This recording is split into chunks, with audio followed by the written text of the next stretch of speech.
Jika kalian sedang menonton video ini, kalian akan segera mengetahui cerita dari The Devil All the Time. The Devil All the Time adalah film original Netflix yang disutradarai oleh Antonio Campos.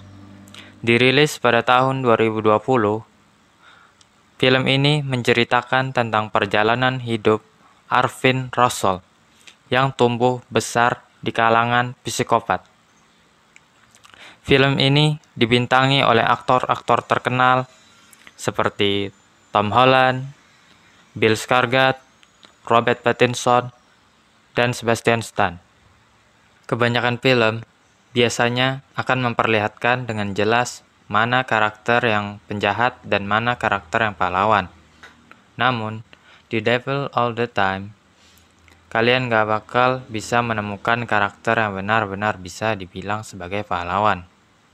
Karena sebagian besar karakter yang ada di film ini akan menampilkan sisi gelap mereka, walaupun tindakan tersebut sebenarnya didasari dari niat yang dianggap mereka baik. Saat bertugas di Kepulauan Solomon selama Perang Dunia Kedua, Marinir AS Willard Russell menemukan sesosok mayat yang dikuliti dan disalib oleh tentara Jepang. Setelah dicek, ternyata mayat itu belum mati dan masih bernapas. Orang itu bernama Miller Jones. Untuk mengakhiri penderitaannya, Willard lantas menembak kepalanya. Setelah perang berakhir, Willard sedang dalam perjalanan pulang ke kampung halamannya di Coal Creek. Di perjalanan, dia singgah di Meade, Ohio, di mana dia di situ akan bertemu dan jatuh cinta dengan seorang pelayan kafe yang bernama Charlotte. Pada saat yang sama, ada juga seorang fotografer pengangguran yang bernama Carl, yang bertemu juga dengan calon istrinya yang bernama Sandy. Carl menyebut Sandy sebagai umpan, sedangkan Sandy menyebut Carl sebagai penembak. Perlu diketahui, kedua pasangan ini nantinya akan menjadi pembunuh berantai. Mereka menyebut korban mereka sebagai model. Willard dijemput pulang oleh pamannya, Erskine. Willard memberi hadiah pada pamannya berupa pistol yang ia dapatkan dari kawannya pada saat perang. Yang konon, pistol itu pernah dipakai oleh Hitler untuk menembak dirinya sendiri. Saat sampai rumah, ia sudah ditunggu oleh ibunya. Keesokan harinya, di gereja, Willard dipertemukan dengan Helen Hutton yang rencananya mau dijodohkan dengannya. Tetapi, Willard tidak tertarik dengan Helen karena ia sudah mempunyai wanita yang ia cintai, yaitu Charlotte. Helen sendiri lebih tertarik kepada laki-laki yang ada di depannya, seorang pendeta yang bernama Roy Laverty. Pendeta yang sangat mabuk akan agama, tetapi kelakuannya malah mencerminkan bahwa dia ini adalah jelmaan iblis. Dia percaya dia memiliki sebuah kekuatan yang dia dapatkan dari Tuhan. Terbukti saat dia berkata bahwa dia sangat takut kepada laba-laba. Alih-alih takut kepada laba-laba, dia buktikan bahwa dirinya tidak takut kepada laba-laba. Dan dia langsung menuangkan laba-laba tersebut ke arah mukanya.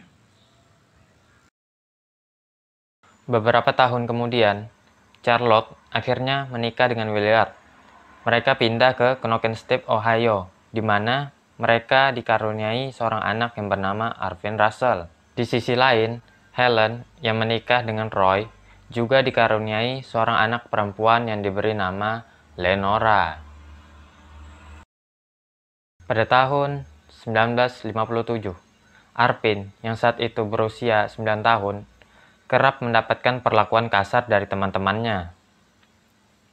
Willard lalu mengajak Arvin ke belakang rumah, di mana sebelumnya Willard pernah membuat salib yang akan ia gunakan untuk berdoa.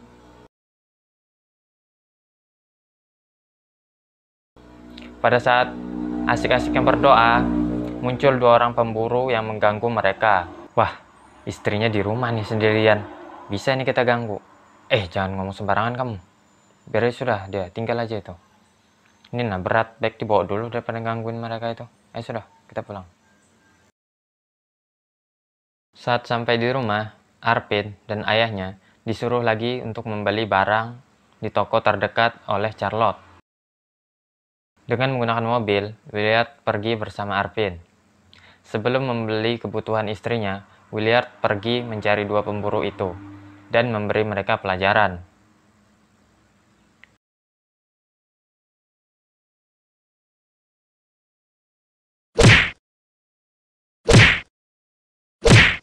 Ingat kata-kata ayah, kamu cari waktu yang tepat dan kamu gunakan waktu itu untuk mengajar mereka.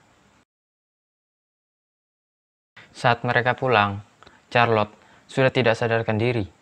Ternyata selama ini Charlotte menderita penyakit kanker dan dokter mengatakan bahwa hidupnya tidak akan lama lagi. Untuk mengatasi itu, Williard berdoa sepanjang hari, siang, malam, agar Tuhan mau menyembuhkan penyakit istrinya. Namun, doanya tidak juga kabul. Merasa putus asa, Williard lalu memakai cara lain. Kalau ada korban, tentu Tuhan mau mengabulkan doanya, pikirnya. Dia menyalip anjingnya sebagai tebusan agar istrinya sembuh. Charlotte akhirnya meninggal. Williard tidak mau kalah. Ia juga ikut meninggal dengan cara melakukan bunuh diri. Dia merasa dirinya hampa tanpa istrinya, tanpa memikirkan perasaan Arpin. Ia merasa harus selalu di samping istrinya. Ia harus ikut kemanapun Charlotte pergi, meskipun itu ke akhirat. Lalu Sheriff Bodeker menemukan mayat ayah Arpin. Adegan berpindah ke Helen dan anaknya Lenora. Roy Laverty sedang bersembunyi di dalam lemari karena ia habis digigit laba-laba. Dia sudah berada di situ selama 2 minggu untuk menunggu jawaban dari Tuhan tentang ujian yang menimpanya ini. Keesokan harinya, Roy mengajak Helen ke hutan. Sebelumnya, Helen menitipkan Lenora kepada neneknya. Entah apa yang merasuki Roy. Ia menusuk leher istrinya dan membiarkan ia mati. Roy merasa memiliki kekuatan yang ia dapatkan selama 2 minggu di dalam lemari. Ia mencoba membangkitkan Helen, tapi tidak terjadi apa-apa. Helen tetap mati. Setelah menguburkan istrinya di hutan itu, Roy lalu kabur menggunakan mobil bersama saudaranya. Menyadari kesalahannya, Roy kembali untuk menjemput putrinya dan meninggalkan saudaranya sendiri di dalam mobil. Ia menumpang dengan pasangan Carl dan Sandy, pasangan pembunuh berantai yang telah banyak memakan korban. Karena kelelahan, Roy tertidur. Ketika bangun, Roy sudah ada di tempat sepi di dalam hutan. Carl memaksa Roy untuk menyetubuhi istrinya, Sandy. Seraya ia mengambil gambar mereka berdua. Roy di sini, dia adalah seorang yang taat akan agama. Ia pun menolak, tapi dia lupa, dia habis membunuh istrinya tadi. Seakan-akan dia ini tidak bersalah. Dia masih menganggap dirinya orang Kristen yang baik. Ada pesan terakhir, satu hal Bapak Ibu sekalian. Satu hal yang saya minta. Tolong hapuskan histori browser saya. Salah. Her name's Lenora. Roy lalu ditembak Carl di kepala.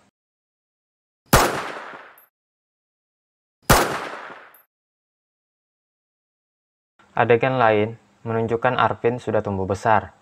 Dia dirawat oleh nenek serta pamannya. Ia juga punya adik tiri, yaitu Lenora.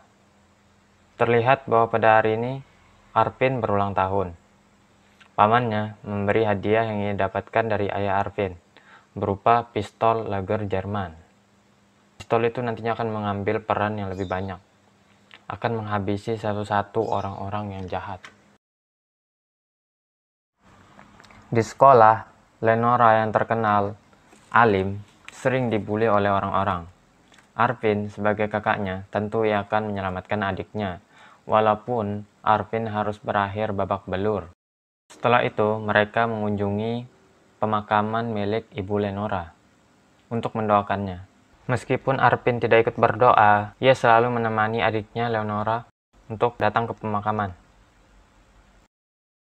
Kabarnya akan ada pendeta baru yang datang. Nenek Arvin akan menghidangkan makanan untuk pendeta tersebut. Pendeta tersebut bernama Preston T. Garden. Preston bukan pendeta yang baik. Kelakuannya lebih mirip iblis daripada pendeta. Ia yang pada saat itu berkhotbah menghina makanan yang dihidangkan oleh nenek Arvin. Berkata bahwa makanan ini milik orang miskin, dapat dilihat dari piringnya. Aku seumur hidup tidak pernah dipermalukan kayak gini, tau lah. Bisa aja aku sembunyi di bawah meja ini selamanya. Dosa tapi didengar itu, Nek. Ini dasarnya, Nek. Perlu kuajar kan itu orangnya? Jangan diajar. Tapi dibunuh aja. Seperti biasanya, Arvin mengantarkan lagi Leonora ke pemakaman ibunya. Tapi kali ini, Arvin tidak ikut menemani Leonora karena ia punya urusan. Yang sebenarnya Arvin sengaja melakukan itu agar ia bisa mengintai dan mengawasi 3 orang yang selalu mengganggu Leonora. Mengikuti cara ayahnya dulu, yaitu cari waktu yang tepat. Satu-satu ia datangi dan ia hajar tanpa ampun sedikit pun. Di pemakaman saat itu sedang hujan, sehingga Leonora pun berteduh di gereja. Saat itu ia bertemu dengan pendeta Preston. Preston mengajaknya untuk jalan-jalan. Preston mengajaknya ke tempat yang sepi. Tahu aja kan kalau sudah di tempat sepi ngapain? Dengan merayu Leonora, ia menyuruh Leonora untuk membuka bajunya. Dengan begitu, Tuhan akan mau mendekat padanya. Leonora yang polos tentunya mau-mau aja. Sekalinya Preston ini menaruh benih-benih cinta dan benih-benih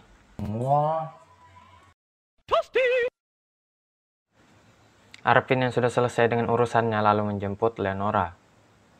Leonora memiliki ketertarikan sama seperti ibunya, Helen. Saat Helen melihat pendeta Roy Laverty. Adegan berlanjut ke 3 bulan kemudian. Sandy yang sudah muak dengan segala macam aksi Carl berencana untuk kabur, tetapi ia mengurungkan niat tersebut. Pagi harinya, Sandy sedang melihat-lihat foto-foto korbannya. Terkejut saat ada yang mengetok pintunya.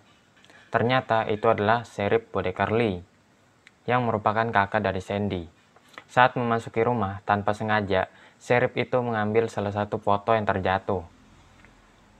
Dia berkata bahwa Sandy harus berdiam terlebih dahulu, mengingat kelakuan Sandy ini yang diketahui sebagai pelacur.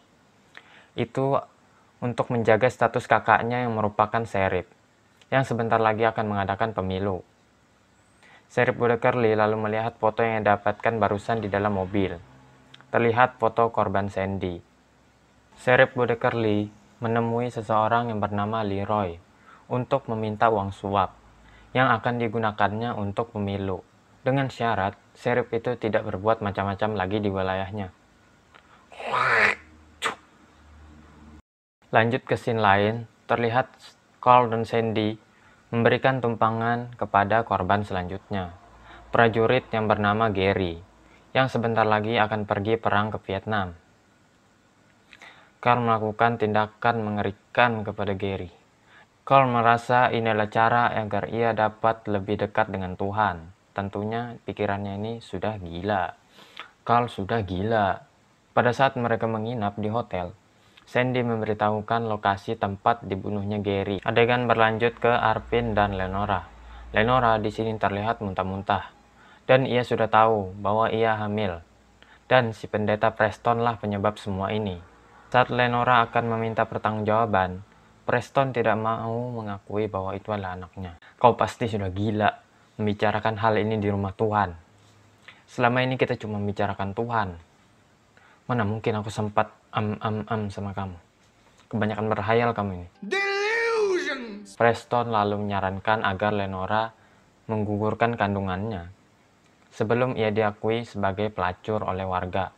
Saat tidak ada seorang pun di rumah, Leonora pergi ke gudang dan mengambil tali yang akan ia gunakan untuk melakukan bunuh diri. Sebelum melakukan bunuh diri, sempat terpikir bahwa mungkin jika ia tetap hidup, ia akan baik-baik saja. Nenek akan merawatnya dan bayinya. Tapi saat ia mau turun, kakinya terpelingsir sehingga ia terjatuh. Dan ia tewas. Arvin adalah yang pertama kali menemukan mayat Leonora. Lenora dikubur tanpa ada seorang pun yang mendoakannya, karena kematiannya yang dianggap sebagai bunuh diri. Walaupun Lenora sendiri tampaknya baik-baik saja dengan Tuhannya, tanpa ada masalah sedikit pun. Beberapa hari kemudian, Arvin yang baru saja pulang dari kerja, diinfokan oleh seorang sheriff bahwa Lenora meninggal dengan mengandung seorang bayi. Arvin yang curiga pada Preston, karena belakangan Lenora sering pergi ke pemakaman, tanpa mau ditemani oleh Arvin. Arvin mulai mengawasi dan mengintai pergerakan Preston. Terlihat Preston mendekati gadis yang bersepeda, merayunya masuk ke dalam mobil, dan belum cukup menikmati gadis muda itu, saat ia pulang, ia menyuruh istrinya melayaninya lagi. Esok harinya, Arvin mempersiapkan dirinya. Pistol yang didapatkan dari ayahnya, ia isi dengan peluru. Ia tinggalkan surat salam perpisahan di dekat tempat tidur neneknya. Lalu, Arvin pergi ke gereja, bertemu dengan Preston, berpura-pura ingin melakukan pengakuan dosa. Arvin menceritakan semua hal buruk yang pernah ia lakukan, yang padahal hal tersebut dilakukan oleh sang pendeta. What the hell is this? You good spy? Jangan bergerak, bos. Arvin sigap menodongkan pistol ke arah Preston. Arvin memerintahkan Preston untuk mengakui semua perbuatannya. Preston tetap mengelak dan mengatakan bahwa Lenora berhayal dan menganggap dirinya adalah anak dari bayi tersebut. Arvin yang kelewat sabar bersiap menembak Preston. Sabar bos, sabar. Kalau aku akuin itu anakku, reputasiku yang hancur. Arvin sudah tidak sabar lagi. Arvin lalu menembak Preston berkali-kali sampai ia tewas. Akhirnya pendeta bejat tersebut meninggal karena ulahnya itu. Arvin lalu pergi dari gereja itu, dan satu-satunya tempat yang ia tuju adalah di kampung halamannya di Knockensteep. Adegan berpindah ke Sheriff Bodecker yang mendatangi rumah Leroy dan membunuhnya bersama dengan anak buahnya. Kembali ke Arvin. Di tengah perjalanan, mobil Arvin mogok, sehingga Arvin harus jalan kaki dan mencari tumpangan. Kebetulan, Carl dan Sandy lewat, dan dia menawari tumpangan kepada Arvin. Mereka lalu pergi ke tempat yang sepi seperti biasa. Menyadari gelagat-gelagat aneh dua orang ini, ia siapkan pistol di tangannya. Saat waktunya tepat, ia tembak Carl. Sandy saling todong-menodong dengan Arvin. Arvin menembak lebih cepat sehingga Sandy tewas. Sebelumnya, pistol milik Sandy memang telah dikosongkan oleh Carl, karena belakangan Sandy terlihat bertingkah aneh. Arvin mengambil beberapa uang dan salah satu foto korban. Ia pun pergi meninggalkan mereka. Sheriff Bodecker pergi ke lokasi. Melihat adiknya dibunuh, tentu saja sang kakak akan sangat marah. Bagaimanapun kelakuan adiknya, ia tetaplah adik kesayangannya. Sheriff itu lalu pergi ke rumah Sandy mencari foto-foto bukti kejahatan Sandy yang lalu ia bakar agar reputasinya tetap terjaga. Arvin tiba di Knockensteep, bertemu dengan orang yang menolongnya saat ia masih kecil. Orang itu memberitahukan bahwa sheriff yang dulu menolongnya harus kehilangan adik perempuannya yang dibunuh orang tidak dikenal. Arvin sadar bahwa ialah yang membunuh adik sheriff. Ia pun mempercepat langkahnya ke rumahnya. Berdasarkan penyelidikan yang dilakukan oleh Bodecker, ia menemukan fakta bahwa adiknya dibunuh oleh anak-anak yang pernah ia tolong waktu dulu, yaitu Arvin. Arvin pergi ke belakang rumahnya, tempat ayahnya menyalip anjingnya. Ia pun menguburkan anjingnya dengan layak. Belum selesai ia mengubur anjingnya, Sheriff Bodecker juga tiba di tempat itu. Arvin lalu bersembunyi. Sheriff itu ingin membalaskan dendam adiknya. Arvin mengakui bahwa ialah yang membunuh pendeta Preston dan juga adik sheriff serta suaminya. Tetapi semua itu ia lakukan karena ia tidak punya pilihan. Mereka memang adalah orang-orang jahat yang harus dibasmi. Sheriff tetap tidak mau tahu. Mereka berdua saling adu tembak yang dimenangkan lagi oleh Arvin. Saat sheriff itu sekarat, Arvin menunjukkan bukti foto kejahatan adiknya. Hanya butuh 1 menit tapi terasa 10 jam bagi sheriff itu untuk mati. Ia pun meninggal. Arvin lalu mengubur pistol beserta tulang belulang anjingnya. Arvin melanjutkan perjalanan. Ia menumpang bersama seseorang yang lewat. Selama perjalanan, Arvin yang begitu kelelahan mencoba untuk tidak tidur selama perjalanan, sembari membayangkan masa depan yang ia lihat. Ia hidup bahagia sebagai seorang suami atau hidup sebagai seorang pejuang perang di Vietnam. Keduanya sama seperti ayahnya dulu. Cerita pun tamat. Itulah cerita The Devil All the Time. Tidak semua karakter yang ada di film ini saling mengenal, tapi entah kenapa, mereka saling terkoneksi lewat segala tragedi yang menimpa mereka. Terima kasih karena sudah menonton video ini sampai habis. Kalau kalian merasa terhibur, silahkan kalian tekan tombol like, subscribe, dan komen mengenai film ini. Bye-bye.